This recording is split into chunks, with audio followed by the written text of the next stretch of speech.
Welcome, one and all, to another bonus episode of the Men We Are podcast, and another opportunity to have a chat about something that I think is topical, certainly when viewed from a male perspective. I'm Kieran, and it's such a pleasure to have you along as we get into today's topic, which centers around pornography, OnlyFans, and male sexual psychology. The discussion focused on how digital sexuality it affects our motivation, our intimacy, and our expectations. Now, I would say, in my opinion, almost every adult has experience with either pornography, digital sexuality, or perhaps for the more niche, OnlyFans. And if we relate it to men, very, very few talk about it honestly. So let's do that now. And we're not from a moral panic place or from a burn it all down place, and certainly not from a place of denial. Open and honest is at the core of what gets done on this podcast. So let's keep that train on the tracks. Because whether we admit it or not, the internet has fundamentally reshaped male sexuality in certainly the last 20 years. And for most of human history, sexual access was scarce, it was relational, and it was very much effort based. I mean, you look certainly 100 years in the past, if not more recently, the first time the majority of people had sex was on their wedding night. But now it's private, it's on demand, it's curated by an algorithm that puts the things in front of you. It thinks you're going to like and click and click and click, because even all of these porn sites, they rely on making money from the advertising. So if they can keep you on the site, they keep you watching the adverts, they keep making money. And the most worrying thing is a lot of this digital sexuality, it's more stimulating, or it can be for some people, more stimulating than real life. And that changes things. So let's unpack what it's actually doing to us, like to our motivation, to intimacy, to expectations, and why this conversation matters for the kind of men that we become. And although we are talking about porn, rather than your cock being the first thing we consider, let's start with the brain. Because after all, this show is about male mental health and psychology. But I suppose, because I know that there are some women that listen to this, I just generally mean we're not reaching for your pleasure zones. We're going to start with the brain. So when we're talking about pornography, we cannot avoid dopamine. And there definitely seems to be a bit of confusion here because dopamine isn't the pleasure chemical like people say it is. So neuroscientist Kent Berridge, he has shown it's more about motivation and want than it is pure pleasure because the dopamine drives pursuit. This is why people have the idea that the chase can be better than the catch. And once they find they've secured a relationship, they lose interest as the motivation now doesn't align with the situation. And the dopamine is saying, do it again. And internet pornography is what behavioral scientists call a super stimulus. And a super stimulus, it basically exaggerates our natural triggers and it creates a stronger response than real life versions ever could. And in simple terms, porn isn't just sex, it is amplified novelty. There is there is an internet full of what we could call infinite variety. And I'd say with a high degree of certainty that whatever you're into, you will find. Like I bet if you went looking and you could find woman on surfboard showing her breasts, wearing a witch's hat, reading extracts from Shakespeare in Swahili. I bet if you go looking for long enough, you'll find something like that. It might take you a while. And all of this comes with the added bonus of zero rejection and I suppose zero effort too. Well, the effort is just the finding the thing that you're into. Obviously, zero effort beyond finding out Swahili speaking surfer friend. But your brain was evolved for scarcity and now it's swimming in total abundance. And psychologist Gary Wilson, he wrote Your Brain on Porn. And he argued that repeated exposure to high novelty sexual content, it can desensitize the reward circuits in your brain over time. Now, not everyone agrees with every conclusion he made, but the broader neuroscience around habit formation and novelty is certainly well established. So that means the brain adapts. And when it adapts to hyperstimulation, normal stimulation, like what you get in real life, can feel muted. I mean, isn't that just the saddest thing you've heard? That some guys get more of a kick out of watching someone else's pee go into a V than sticking their own pee into a V. I mean, it's not even sad. For me, that's an absolute tragedy. And this is where it gets interesting, and I suppose also slightly uncomfortable, that sexual energy has historically been one of the strongest drivers of male behavior. So most people have heard of Sigmund Freud. He called it libido. And it's a word that people throw about but don't really fully understand, because most people think libido is purely how driven we are to have sex. But the reality is libido is like the life force behind your ambition, your competition, your creativeness. So even if we don't fully subscribe to Freud, there's a long-standing idea that sexual desire pushes men specifically outward to build, to improve, to try and attract. And all of that requires effort. But what happens when this motivator, sexual gratification, what happens when it's separated from effort? When the reward no longer requires confidence, social risk, emotional development. So behavioral economics, they talk about effort discounting. And this is where our brain values rewards less when they require less effort. And if sexual access becomes effortless and solitary, does that subtly reduce the drive to pursue relational growth? And to be clear, I'm not saying porn kills ambition, because that is such a generalization. It would need a huge study, which clearly I haven't done. But I am asking, does porn redirect our energy? And there have, of course, been studies in porn, the result being that some men report increased lethargy, procrastination, reduced social initiative when they're going through periods of heavy consumption of porn. But in the exact same study, with the people consuming in the exact same way and amount, they didn't experience any of those markers. So I suppose that puts it into inconclusive territory.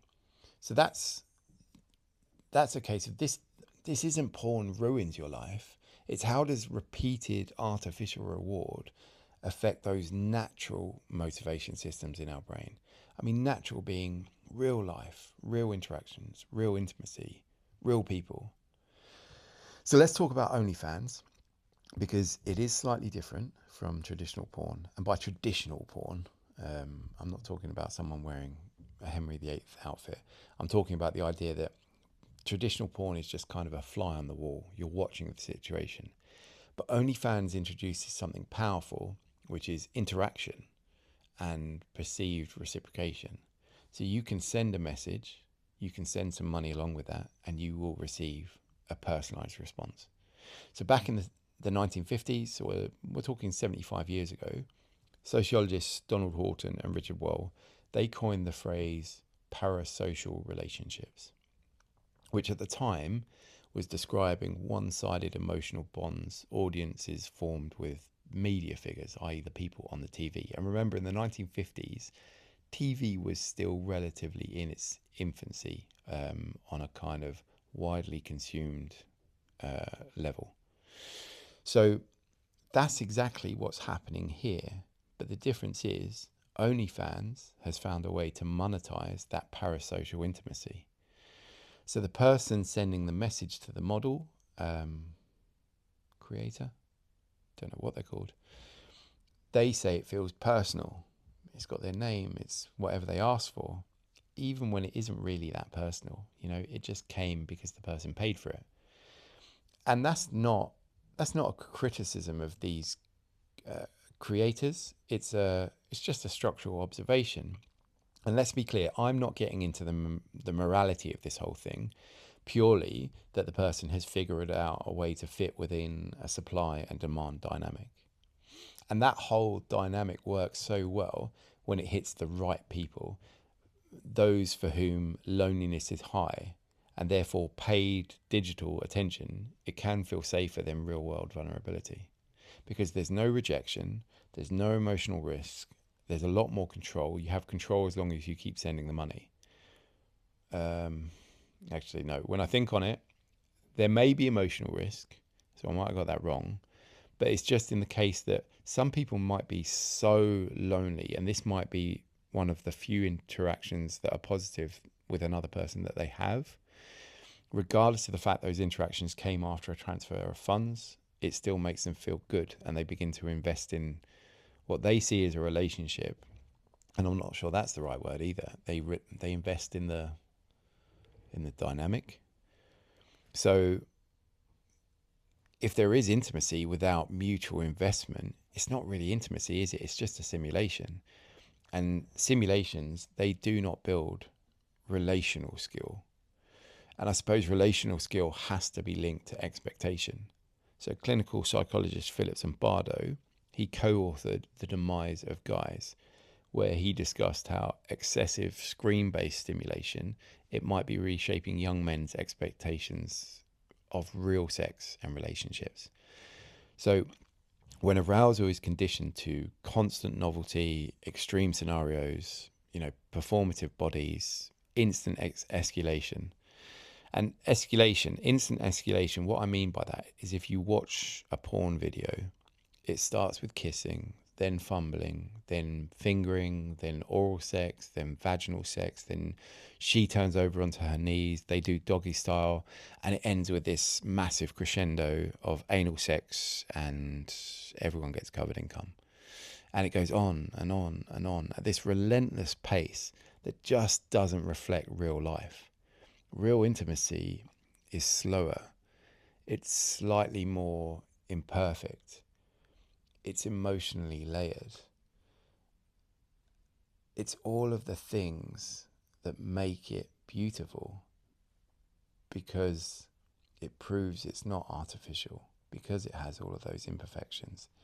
So therefore, if you are used to this type of viewing, real interactions with their imperfections can feel quite underwhelming. Like, you could be having sex with your partner and she's on top, okay? You're lying on the bed, she's on top.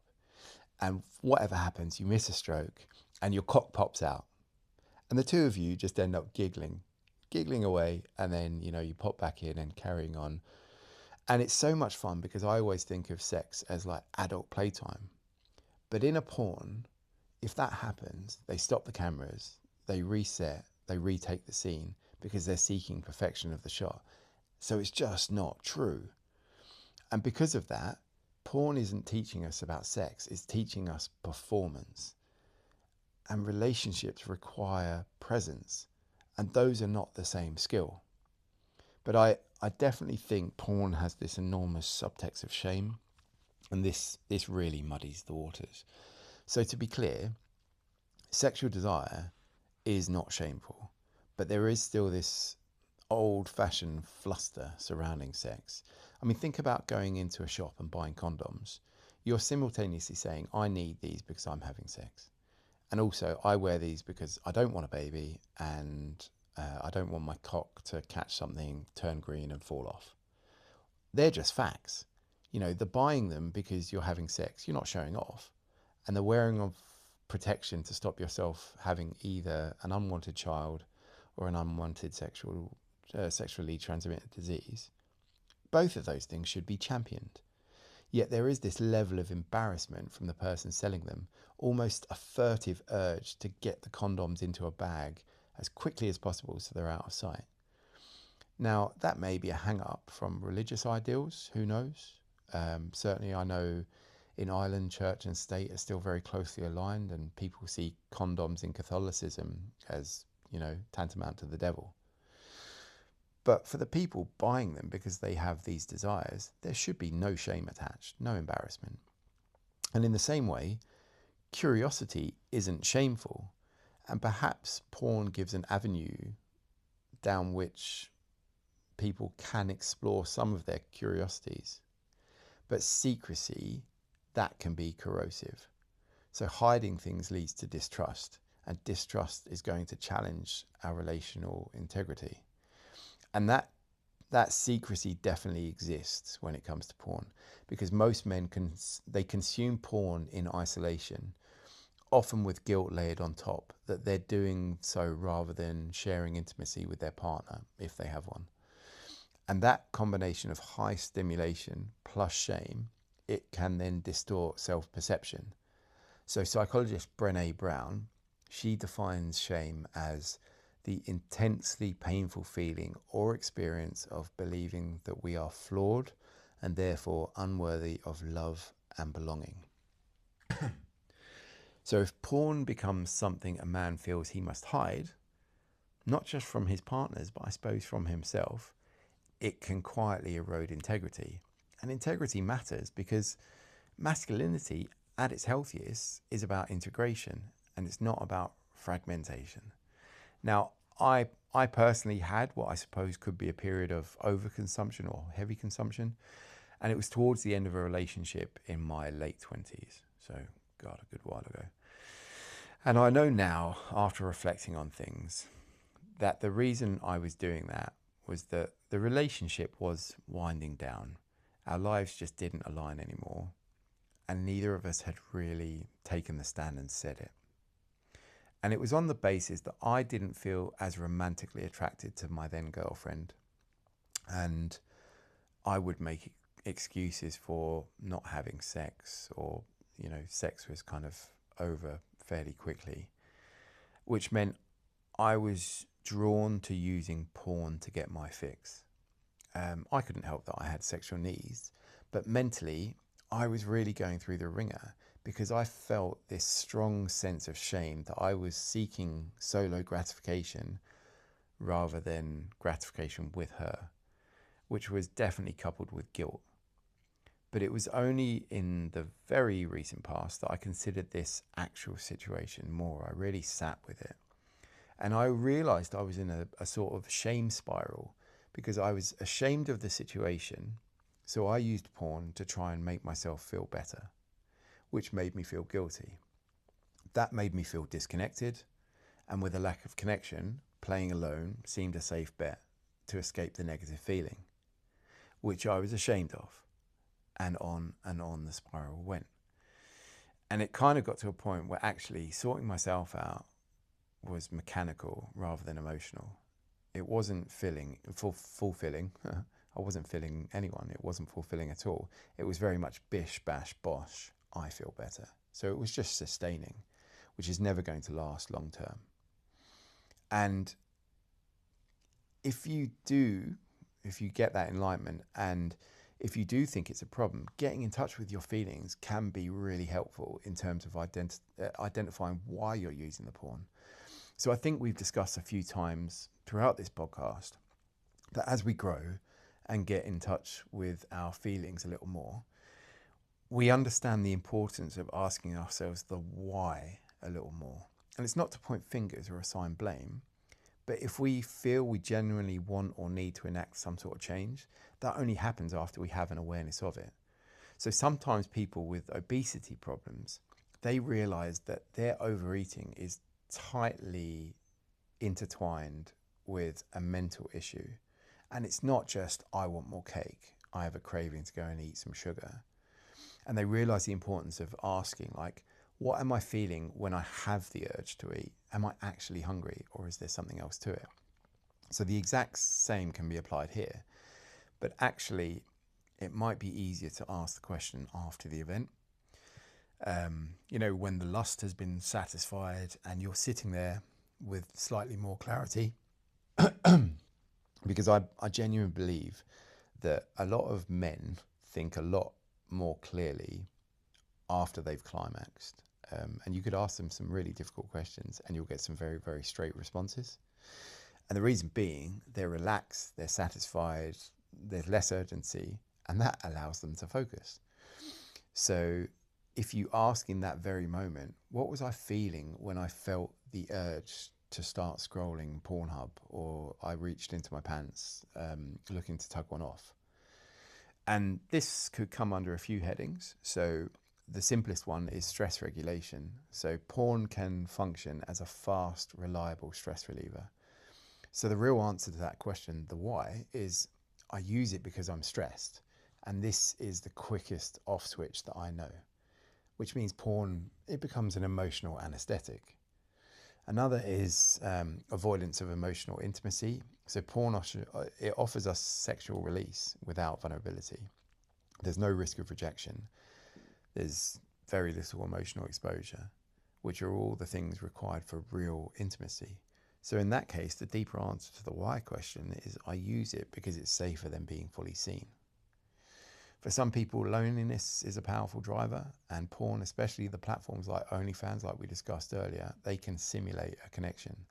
So the worrying answer, especially if you're already in a relationship and you're feeling loneliness, is I use it because I feel alone.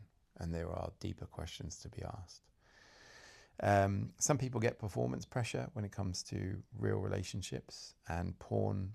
If someone feels insecure about sexual performance or body image rejection, porn becomes like a controlled environment where there's going to be no evaluation, no judgment, and no one gets disappointed. Escapism and numbness. So some men, they're going to describe using porn not because they're intensely aroused by it, but because they're bored or they're emotionally flat, which to me, that is nothing but negative reinforcement. And I qualify that because their mission in using the porn is removing an unpleasant state like boredom rather than pursuing pleasure.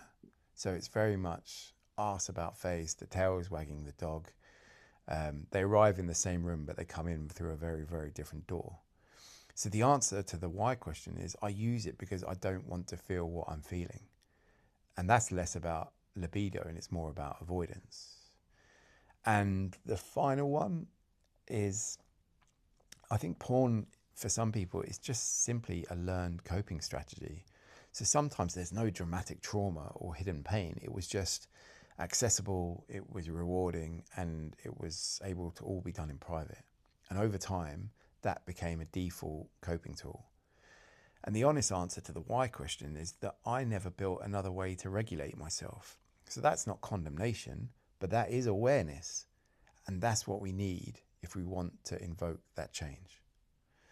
So where does this leave us? Well, pornography, OnlyFans, they're not going anywhere. And we're not in a state of prohibition. So that means if they're not going anywhere, it's more about awareness. If something is shaping your motivation or it's influencing your expectations, maybe it's altering the way you're intimate with other people in real interactions, or it changes how you just generally show up with people, that deserves examination. And it's not panic, and we certainly don't want to avoid slipping into denial, but we want to avoid things that lead to us getting into a shame spiral, like the one that I described that I got caught in earlier. Because the question isn't, is porn evil? A better question might be, what kind of man am I through my habits? And I'm not just talking about porn, like this is a very general question.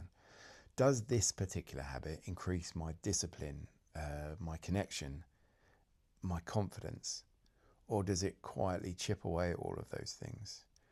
And maybe, just maybe, I don't know, the most mature posture, it's not going to be indulgence or repression, but it's a conscious choice. It's more leaning into moderation, because digital sexuality is powerful, and power deserves respect.